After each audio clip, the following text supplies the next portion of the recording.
प्यारा सा रिश्ता। ऋत्विक और उसके पिता हरिवंश जी ने नम आंखों से अंकित का धन्यवाद कहा।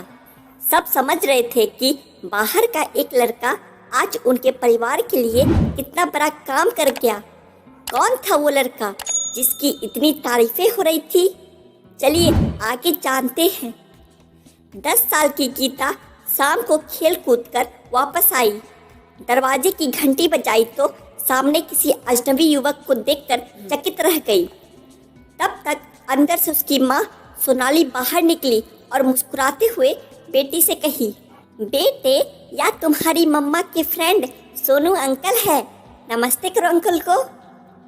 नमस्ते मम्मा के फ्रेंड अंकल, कहकर हौले से मुस्कुराते हुए वह अपने कमरे में चली आई और बैठकर कुछ सोचने लगी। कुछ ही देर में उसका भाई अभिषेक भी घर लौट आया। अभिषेक गीता से 2-3 साल बड़ा था। अभिषेक को देखते ही गीता ने सवाल किया, भैया आप मम्मा के फ्रेंड से मिले? हाँ मिला, काफ़ी यंग और चार्मिंग है। वैसे ये 2 दिन पहले भी आए थे, उस दिन तू कहीं गई हुई थी। वह सब छोड़ो भैया, आप तो मुझे यह बताओ कि वह मम्मा के बॉयफ्रेंड है ना? क्या क्या कह रही है पगली, वे तो बस फ्रेंड है। यह बात अलग है कि आज तक मम्मा की सहेलियाँ घर आती थी, पहली बार किसी लड़के से दोस्ती की है मम्मा ने। वही तो मैं कह रही हूँ भैया कि वह बॉय भी है और मम्मा का फ्रेंड भी, यानी वे बॉयफ्रेंड ही हुए ना। गीता ने मुस्कुराते हुए कहा, ज़्यादा दिमाग मत दौड़ा, अपनी पढ़ाई कर ले। अभिषेक ने उस पर थौस जमाते हुए कहा। थोड़ी देर में सोनू चला गया तो सोनाली की सास नीलम जी ने अपने कमरे से बाहर आती हुई थोड़ी नाराजगी भरे स्वरों में बोली, बहू क्या बात है, तेरा यह फ्रेंड अब अक्सर घर आने लगा है?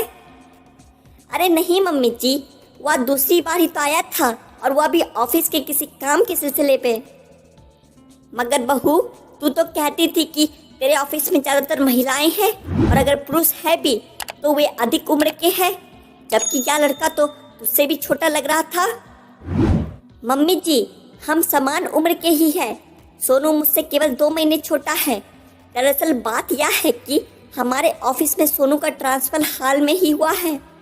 पहले उसकी पोस्टिंग हेड ऑफिस दिल्ली में थी। इसको प्रैक्टिकल नॉलेज काफ़ी ज़्यादा है, कभी भी कुछ मदद की ज़रूरत होती है तो तुरंत आगे आ जाता है।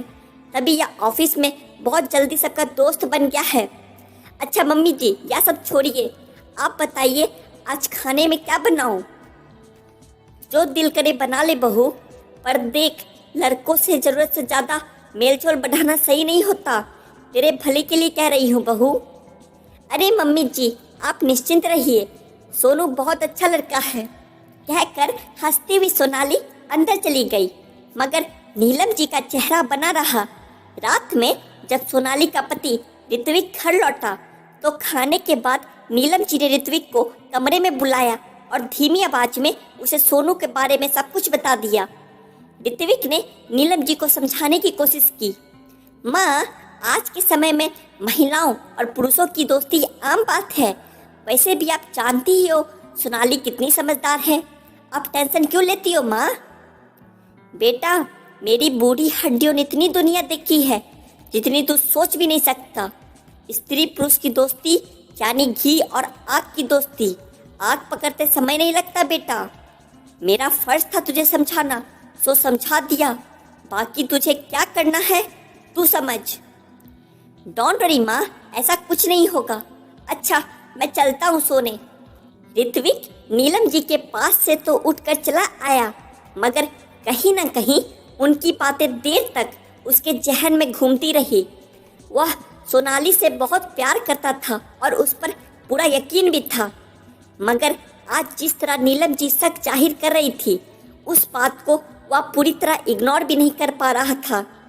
रात में जब घर के सारे काम निपटा कर सोनाली कमरे में आई तो ऋत्विक ने उसे छेड़ने के अंदाज में कहा, माँ कह रही थी कि आजकल आपकी किसी लड़के से दोस्ती हो गई है और वह आपसे मिलने घर भी आता है। पति के भाव समझते हुए सोनाली ने भी उसी लहजे में जवाब दिया, जी हाँ, आपने सही सुना है। वैसे माँ तो यह भी कह रही होगी कि कहीं मुझे उससे प्यार ना हो जाए और मैं आपको चीट ना करने लगूं। हाँ, माँ की सोच तो कुछ ऐसी ही है, मगर मेरी नहीं। ऑफिस में मुझे भी महिला सहकर्मियों से बातें करनी होती है, पर इसका मतलब या तो नहीं कि मैं कुछ और सोचने लगूं। मैं तो बस मजाक कर रहा था। I know Babu, and I love you so much, प्यार से सोनाली ने कहा। ओहो, चलो इसी बहाने ये लफ्ज इतने दिनों बाद सुनने को तो मिल गए। ऋत्विक ने उसे बाहों में भरते हुए कहा। सोनाली खिलखिलाकर हंस पड़ी। दोनों देर तक प्यार भरी बातें करते रहे। धीरे धीरे वक्त इसी तरह गुजरने लगा। सोनू अक्सर सोनाली के घर आ जाता था। कभी कभी तो दोनों बाहर भी निकल जाते थे। ऋत्विक को कोई ऐतराज नहीं था, इसलिए सोनाली भी इस दोस्ती को एंजॉय कर रही थी।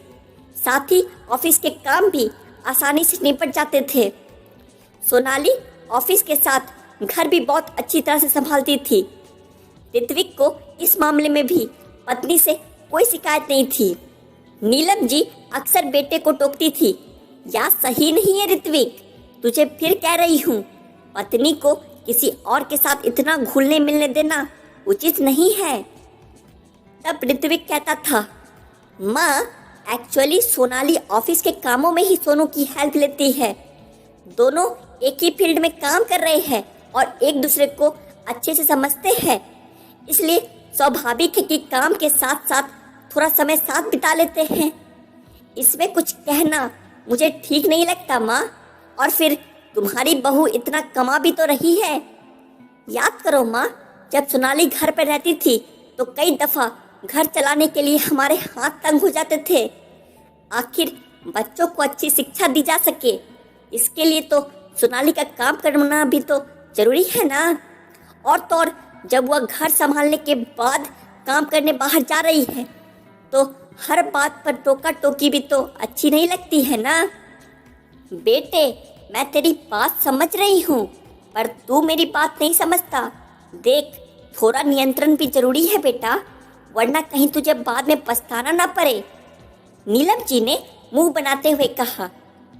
ठीक है माँ, मैं बात करूँगा, कहकर ऋत्विक चुप हो गया। एक ही बात बार बार कही जाए तो वह कहीं न कहीं दिमाग पर असर डालती है। ऐसा ही कुछ ऋत्विक के साथ भी होने लगा था। जब काम के बहाने सोनाली और सोनू शहर से बाहर जाते तो ऋत्विक का दिल बेचैन हो उठता था। उसे कई दफ़ा लगता कि सोनाली को सोनू के साथ बाहर जाने से रोक ले या डांट लगा दे, मगर वह ऐसा नहीं कर पाता था। आखिर उसकी गृहस्थी की गाड़ी यदि सर पर दौड़ रही है तो उसके पीछे कहीं न कहीं सोनाली की मेहनत ही तो थी। इधर बेटे पर अपनी बातों का असर पड़ता ना देख नीलम जी ने अपने पोते और पोती यानी बच्चों को उकसाना शुरू कर दिया। एक दिन दोनों बच्चों को बैठाकर वे समझाने लगी, देखो बच्चों, आपकी मम्मा की सोनू अंकल से दोस्ती ज़्यादा ही बढ़ रही है। क्या आप दोनों को नहीं लगता कि मम्मा आपको या पापा को अपना पूरा समय देने के बजाय सोनू अंकल के साथ घूमने चली जाती है? दादी माँ, मम्मा घूमने नहीं बल्कि ऑफिस के काम से ही सोनू अंकल के साथ जाती है। अभिषेक ने विरोध किया। भैया को छोड़िए दादी माँ, पर मुझे भी ऐसा लगता है कि जैसे मम्मा हमें सच में इग्नोर करने लगी है।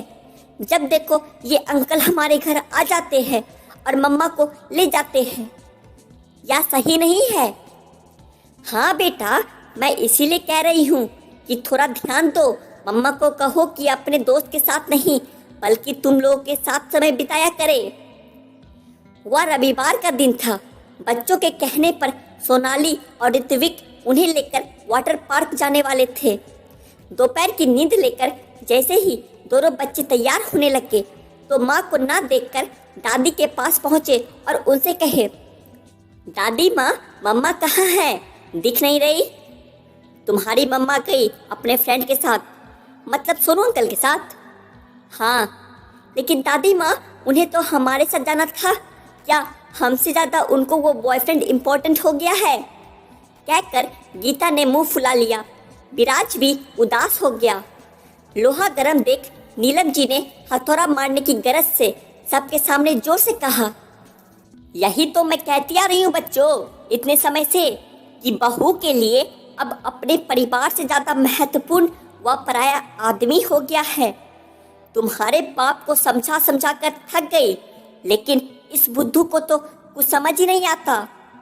माँ प्लीज ऐसा कुछ मत कहो, ऐसा कुछ भी नहीं है, कोई जरूरी काम आ गया होगा इसलिए वह चली गई।